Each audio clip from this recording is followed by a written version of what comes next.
Hello students, welcome to lecture 26. So in this session we will be discussing the principle of phase control of AC voltage controller. So by the end of this session you will be able to describe the principle of phase control. In the previous class we discussed the on-off control. So here we will be explaining the principle of phase control in AC voltage controller. So principal phase controller can be explained using single phase unidirectional controller as shown in the figure here.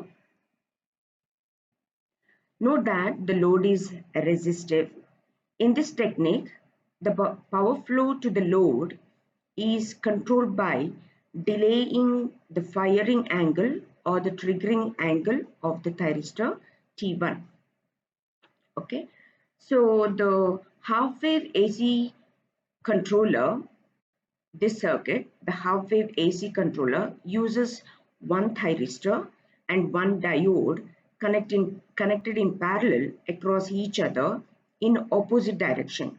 That is, anode of thyristor T1 is connected to cathode of the diode D1, and the cathode of thyristor T1 is connected to anode of diode D1. The output voltage across the load resistor R and hence the AC power flow to the load is controlled by varying the triggering angle alpha. So in the positive half cycle of the input supply, the thyristor T1 is forward biased and will conduct when a gating signal is applied at the gate terminal or is provided at the gate terminal. So when the thyristor starts conducting, the output will follow the input for the rest of the positive half cycle. In this period, the positive half cycle, the control across the output voltage is achieved by the triggering the thyristor at some angle called alpha or the delay angle alpha.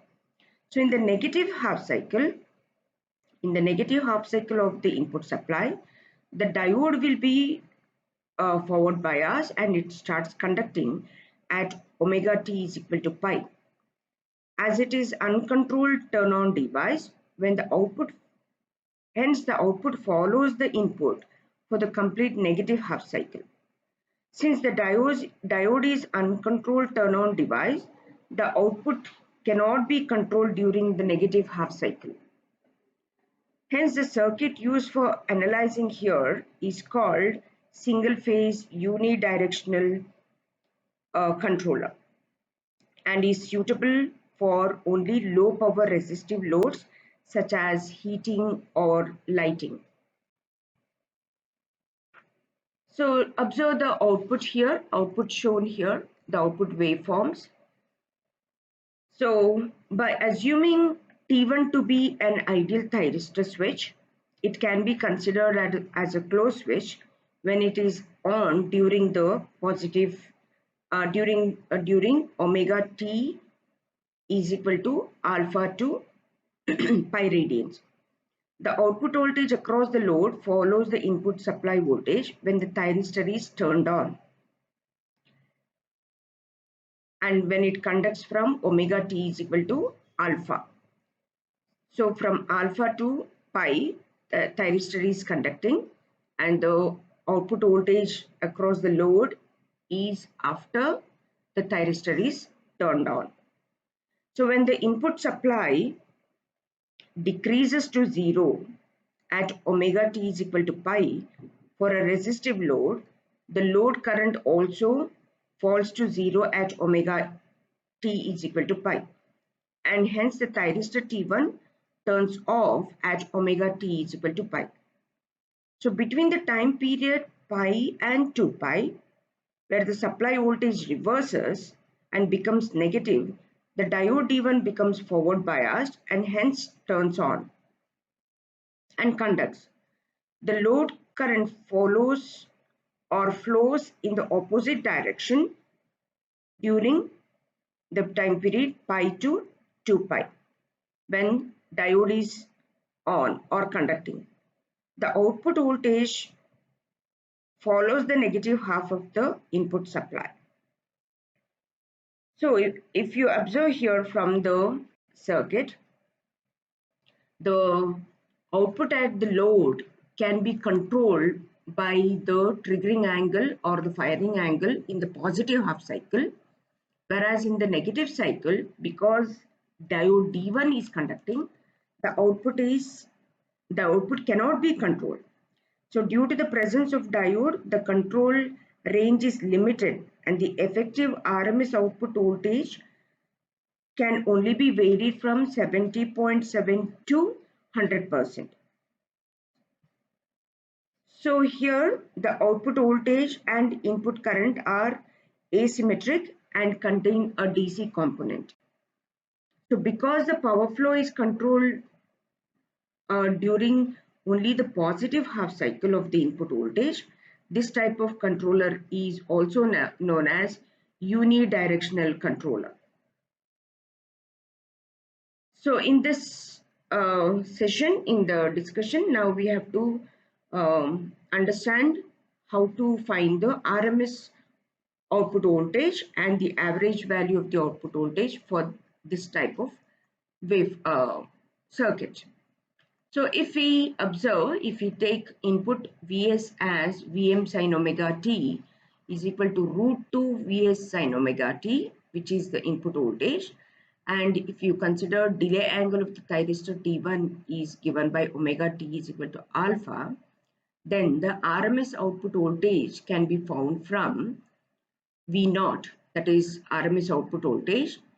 We are taking it for one complete cycle, that is 1 by 2 pi, and the output can be split to two cycles, that is positive cycle and negative cycle, because in the positive cycle we know that we can control the output and it is depending on the time the thyristor is on and up to pi, omega t is equal to pi.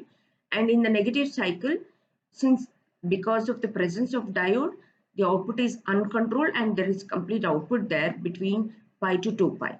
Okay, so we will split the output and integrate the input voltage within the limits. So in the positive cycle, the limits are alpha to pi. So we will take 2 Vs square sine square omega t d omega t plus the negative half cycle between the limits pi to 2 pi, since you get the output for the whole complete negative cycle between pi to 2 pi. So we will integrate same the input signal, that is square of root 2 Vs sin omega t, which is given as 2 Vs square sin square omega t d omega t, the whole thing under the square root, which will give us the RMS value of the output, right?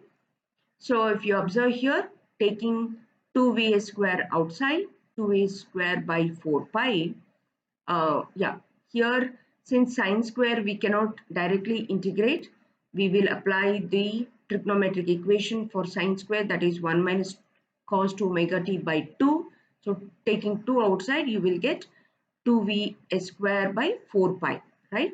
So within the integration of alpha to pi, splitting this, applying the trigonometric equation for sine square, you have 1 minus cos 2 omega t d omega t by 2 we have already taken outside, plus for the negative cycle similarly pi to 2 pi 1 minus cos 2 omega t d omega t, whole thing under root.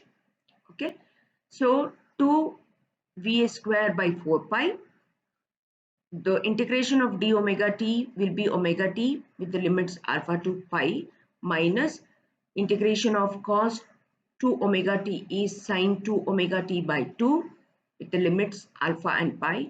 Similarly here, integration of d omega t is omega t with the limits pi to 2 pi minus integration of cos 2 omega t will be sine 2 omega t by 2 within the limits pi to 2 pi, again whole under root.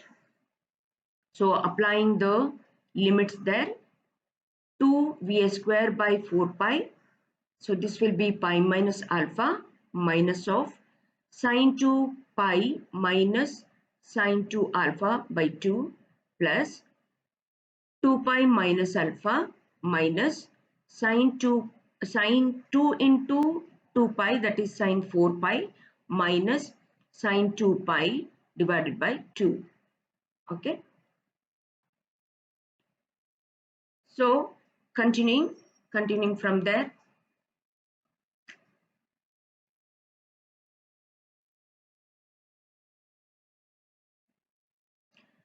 So continuing from there, 2 Vs square by 4 pi, pi minus alpha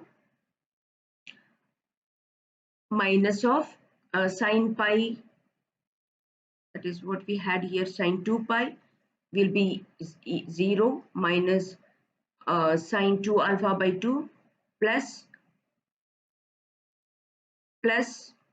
pi minus sine 4 pi minus 2 pi, that is a 0 minus 0 again here, substituting by 2. So you will have here V naught is equal to 2 Vs square by 4 pi, 2 pi here, pi plus pi 2 pi minus alpha minus into minus plus sine 2 alpha by 2 whole under the square root. So substituting within the brackets 2 pi minus alpha plus sine 2 alpha by 2.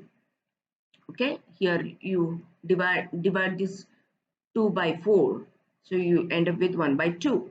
So taking Vs square outside the square root sign, the output RMS voltage, it is given by Vs into 1 by 2 pi, 2 pi minus alpha plus sine 2 alpha by 2 under square root. So this is the expression for the RMS output voltage for phase control. So if you observe here, if you vary alpha between 0 to pi, which is minimum and maximum value, the RMS output voltage varies from Vs to Vs by root 2. Okay. Let us consider the average value of the output voltage. So here it is directly the average. So it is represented as VDC.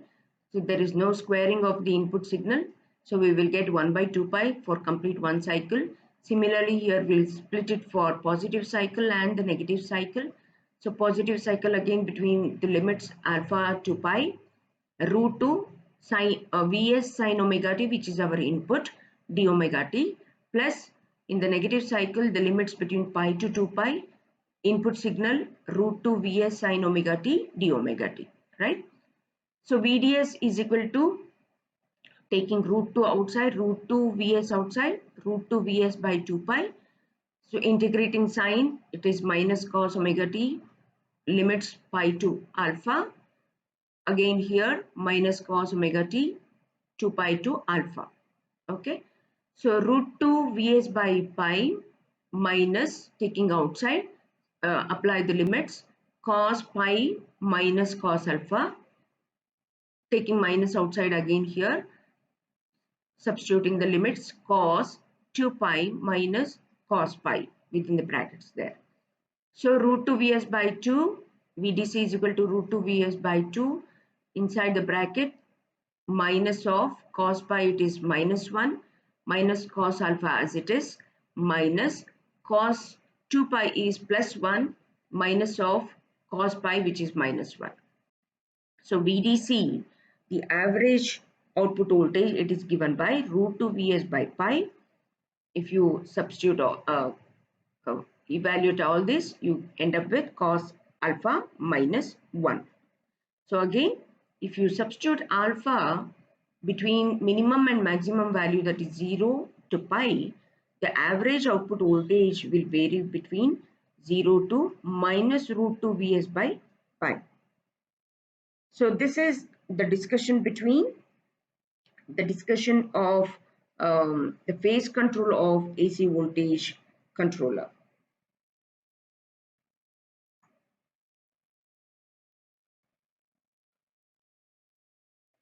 Okay, see you in the next session.